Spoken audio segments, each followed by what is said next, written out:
Perkenalkan, nama saya Fahmida Saisa Nafisa Arafah dari TPQ Miftahul Jannah, kelompok Karang 4, kategori Pilgajil Pramaja. Assalamualaikum warahmatullahi wabarakatuh. Alhamdulillahilladzi hadana lihada wa ma kunna linahtadiya laula an hadanallah.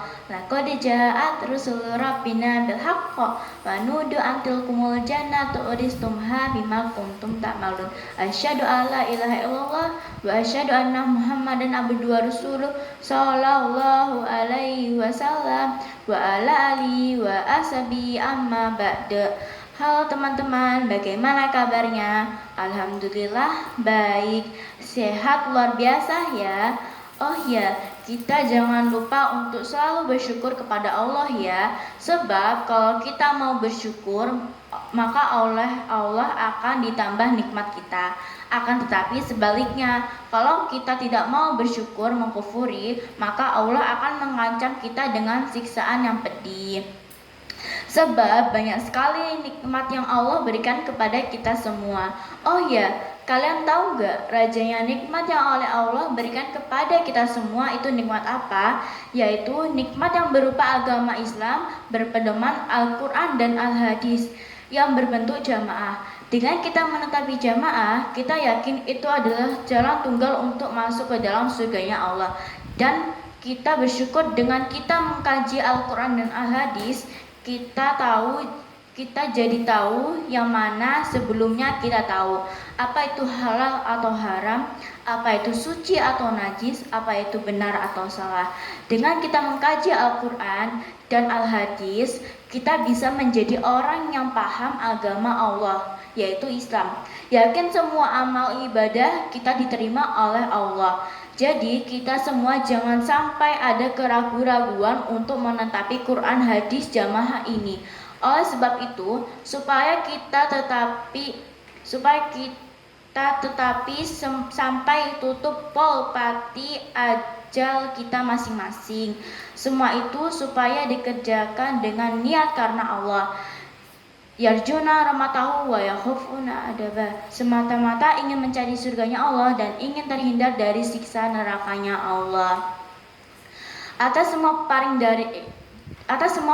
nikmat dari Allah, wajib kita syukur dengan ucapan syukur alhamdulillahirabbil alamin.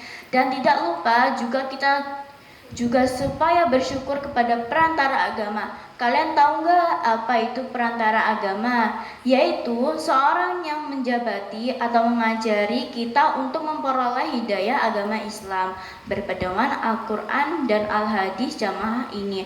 Langsung aja deh, yaitu Nabi Muhammad SAW. Beliaulah Nabi terakhir sebagai penyempurna agama Islam. Lalu diteruskan pula oleh para sahabat-sahabatnya dan para tabiin agung. Dan ada juga perantara yang telah membawa kebenaran Quran hadis jamaah ini dari Mekah ke Madinah ke tanah air tercinta ini, yaitu putra tunggal Indonesia yang bernama Bapak Ki Haji Nur Hasan Al Ubaidah. Beliaulah yang telah berjuang dengan dibantu oleh mubalik-mubalikot. Atas semua perjuangan beliau, semua wajib kita syukuri dengan ucapan syukur alhamdulillahi jazakumullahu khairah. Dan tidak kalah pentingnya juga bahwa orang tua kita juga bisa disebut sebagai perantara agama. Beliaulah orang tua yang sentiasa merawat, meramut, dan mendidik kita. Bahkan lebih dari itu, oleh orang tua yang diberikan kepada kita, maka dari itu kita supaya selalu berusaha menjadi anak yang solih-solihah, menjadi harapan orang tua kita, menjadi anak yang selalu sayang kepada keluarga dan orang tua, berbudi luhur, suka membantu, taat kepada perintah agama, dan taat kepada orang tua. Dan kita supaya selalu berusaha menjadi anak yang berakhlakul karimah, cerdas, mandiri. Semua itu supaya dikerjakan dengan niat karena Allah. Lalu contohnya sederhana dalam membantu orang tua yaitu peka terhadap apa yang akan dikerjakan oleh orang tua kita, lalu kita membantunya. Ketika ibu kita memasak, ya kita bantu. Ketika bersih-bersih rumah, ya kita bantu. Dan tentunya masih banyak lagi untuk contoh dalam kebaikan. Ya kita supaya selalu mengamalkan amalan-amalan ahli surga dan menjauhi perbuatan-perbuatan yang tidak baik. Oleh sebab itu, mari kita semua sama-sama saling ingat mengingatkan, menasehati supaya kita generasi jamaah ini supaya menjadi anak yang alim, faqih, mandiri dan berakhlakul karimah, menjadi harapan orang tua, yaitu anak yang solih solihah. Baiklah teman-teman, pada kesempatan kali ini saya akan berpidato mengenai menjadi anak yang soleh.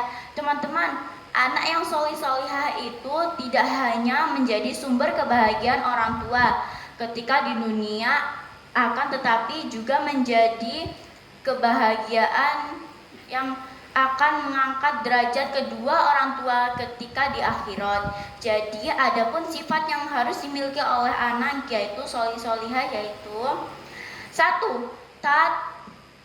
Taat dan berbakti terhadap kedua orang tua. Teman-teman, menjadi anak yang solih solihah dan itu harus berbakti terhadap kedua orang tua masing-masing dengan cara selalu mematuhi perintahnya yang tidak maksiat, selalu berbuat baik terhadap mereka, selalu berusaha menyenangkan hati kedua orang tua dan juga tidak menyusahkan kedua orang tuanya. Jadi teman-teman, tidak ada artinya seorang anak yang ahli beribadah akan tetapi dia durhaka terhadap kedua orang tuanya. Karena berbakti terhadap kedua orang tua itu adalah sebuah kewajiban bagi seorang anak. Dan durhaka terhadap kedua orang tua itu adalah sebuah perbuatan yang sangat dilarang oleh Allah dan Rasul.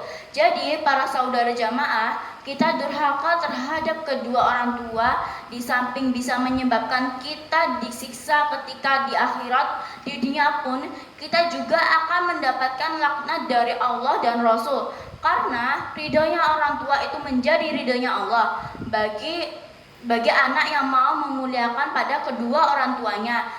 Dan juga sebaliknya, murkanya orang tua itu juga menjadi murkanya Allah bagi anak yang mencelakakan pada orang tuanya.